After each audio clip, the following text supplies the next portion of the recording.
প্রধানমন্ত্রী তারেক রহমানের হাত থেকে কৃষক কার্ড নিয়ে আলোচনায় আসা টাঙ্গাইলের সেই ভাইরাল কৃষক কবির হোসেন আর নেই। মঙ্গলবার ২৩ জুন রাত ৮টার দিকে টাঙ্গাইল সদর উপজেলার ঘারিন্দা ইউনিয়নের তারটিয়া গ্রামে নিজ বাড়িতে শেষ নিঃশ্বাস ত্যাগ করেন তিনি।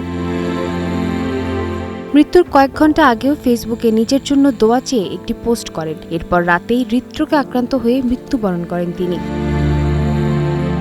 গত ১৪ এপ্রিল তারেক রহমানের হাত থেকে কৃষক কার্ড গ্রহণের পর দেশজুড়ে আলোচনায় আসেন কবির হোসেন। পরে তার কৃষক পরিচয় নিয়ে বিতর্ক সৃষ্টি হলে তদন্তে তাকে প্রকৃত কৃষক হিসেবে নিশ্চিত করে কৃষি বিভাগ। কবির হোসেনের মৃত্যুতে শোক প্রকাশ করেছেন মৎস্য ও প্রাণী সম্পদ প্রতিমন্ত্রী এবং টাঙ্গাইল ৫ আসনের সংসদ সদস্য সুলতান সালাউদ্দিন টুকু। এক শোকবার্তায় তিনি মরহুমের বিদেহী আত্মার মাগফিরাত কামনা করেন এবং শোক সন্তপ্ত পরিবারের প্রতি গভীর সমবেদনা জানান। স্থানীয় সামাজিক ও রাজনৈতিক নেতারাও তার প্রয়াণে গভীর শোক জানিয়েছেন।